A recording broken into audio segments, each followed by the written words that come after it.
second day I got that call around, it was around probably 4:30 on my break about him being gone, and I couldn't believe it. So I called everybody I could. You know, I had to, you know, it was crazy, man. It was kind of hurtful at first when I first seen him, but, you know, it actually crushed my heart. But, you know, that's out the way. I'm trying to put it behind me, but it's not behind me. But as far as behind in my mind, you know what I'm saying? It's a mental thing right now. First, it took me like, wow, because the first thing I kept thinking, I thought he had 9 lives. He made it to the first one. He said he's gonna make it to any more. He got 8 more to go.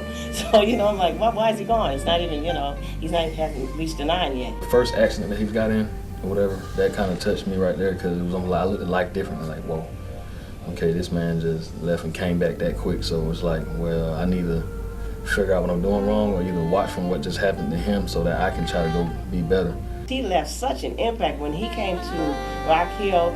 He was only there a couple of months, and everybody knows him, literally. And they're like, oh, wow, where's Poet? Oh, Mr. Sabachalachi, whatever the name, Sabachi. I can't even never say the name, you know. But, you know, they can just spit out something he may have said or something he may have done or an impact he may have had. So to deal with his loss, I think the only thing we lost was the body, but we never lost the spirit.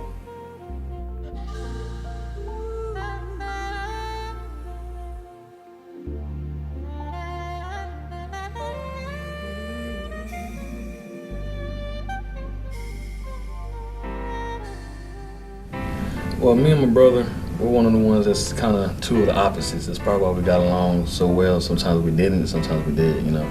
So let's say, you know, if my brother liked something, I would try to convey against it so that we, you know, wouldn't be able to get along with it or whatever. But other than that, but my brother is one of those type of people that's like this. If I say I can't do it, he's like, well, I can do it, you know what I'm saying? And watch, I'm gonna show you. And then he's gonna try to do it so much to the point where it's gonna make me jealous, you know. That was Daniel. And so so when you say how do I cope with his loss, I don't even think he's gone. He's still here. It's like everywhere you go, you feel his presence. The people you come in contact with, you see the impact he's had on. So to me, he's still here. You know, his spirit is still here. The body is not here. I mean, it's evident, but his spirit is still here, and it's going to be here a long time. We just had two different aspects on life, right? You know, so he was more of a go-getter. A go-getter in a different way. He was more the ones like, I don't really want to work for nobody. I want to be an entrepreneur for myself. I want to do stuff for myself. I'm going to create stuff that people can see. You know, I was more of the person like, well, hey, I'm gonna go get it. If I want to get off my job, I would go do that. But you know, we're just two opposites. But it was the two opposites in a good way. You know, you don't want two people that's having to feud with each other all the time because they're trying to do the same things. Despite how many may interpret what he said or what he wrote, he was always genuine. And I think what happens is that a lot of people misinterpret or misunderstand what he says because of their ingenuineness. They see it and they're like, oh wow, what is he saying? Well, why did he say that? What is he trying to convey? What does he mean? You know, is it suicidal? Is it damaging? But it's really just him. He is really just being himself, and it's hard for people to accept the truth, and that's what his words do. They convey the truth. Nobody feels me like me. Mays asked me the question, why do I do poetry? I had never lasted then. You see, I do not do poetry. Poetry does me. Ooh. I did not create these words created who I be. You see? It was a good thing that he did like his poetry and his spoken words and everything else that he did. So, and like he would write music, so sometimes he would write a song for me to do because, you know, I had the voice, but he had the writing. So it was kind of like that right there. And that's basically, you know, me and my brother right there. You know. I'm a poet. You're saying? Although he was a poet, and everybody knew him as a poet, Daniel never really liked poetry, but he liked writing and he liked expression. And he said he used the writing and expression to pretty much as an outlet for himself, but it became poetic because he was just so creative with it, so people would title it as poetry. But he said his goal was never to write poetry, it was just really to express himself through words. So that's what inspired him. I looked up to my brother, you know what I'm saying, as in a different way as far as my brother didn't take no for an answer. If you told him no, he's like, watch, you know. So he was one of those type of people right there. I just might have a problem.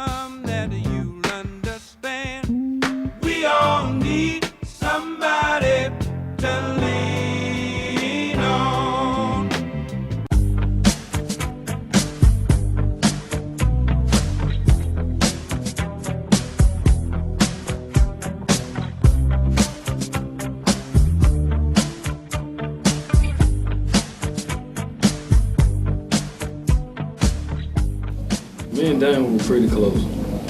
We were pretty close. We would fight a lot, but that just meant we loved each other. You know, we would always fight. Like when we were younger, we used to fight. Like if it was a girl he wanted to talk to, I'd go try to talk to her or whatever, just because I knew he wanted to talk to her. First, he wanted just to connect with himself, because because he was such an introvert at a young age. When he did come out, he wanted to be one of those. He wanted to make it where he can kind of identify with himself through his words. And when he found that it had an impact on the youth, then that's when he started to manipulate that style so that he could connect with the youth. You know, he was happy, but he was one of the ones that he wanted to find love within the female too. You know what I'm saying? So, and a lot of females didn't get him. You know, so therefore, if you know, it was just a lot of situations where he went with multiple females, and they just didn't like him for him. They wanted him for what he had, and he didn't like that too much. So it kind of, you know, messed with his head. So, you know, that's how it was right there. Then he would say stuff like, you know, well, whatever you do, don't be crying at my funeral. Y'all better have a wham bam or a party or something, you know. So I start to think of that, and I'm like, you know what, that boy's too funny. Right now, I'm just staying strong for my family, because if I break down, then everything else breaks down. Because, you know, you can't be the last oldest by your mom, you know, and you breaking down acting like females in the house. You can't, you know, you have to at least put out the output that, hey, I got this. I'm gonna handle this the right way. I don't think it's anyone he hasn't touched. I don't think it's anyone he hasn't helped in one way or another. I would watch him we would be at a store and he would stop a person and say, let me drop one on you. And he'd just start spitting out some words and it like, okay. And it would just mesmerize me. And from that point on, people come to me today in Rock Hill and they say, oh, you're Poet's mom. That's how much he's had an impact on their life. The way I remember my brother is by his poetry and everything, the goofiness, because every time we got together, family gathering, he had the crack, join on me, if you know what that word is, you know, talk about me or whatever, but it was funny. Sometimes I would get mad, you know, because I can't take a joke, you know? But he was more the one that, hey, I'm finna liven up this place, it's boring in here, you know. Oh, I'm very proud of him. You know why I'm proud of him? Because even though his life was short, he lived every bit of it. And I cannot say there was a day that didn't go by he did not live his life to the fullest. I really don't want, you know, to remember him because I wish he was still here, you know what I'm saying? But I just know right now, you know, he's at rest, he's at ease right now.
still make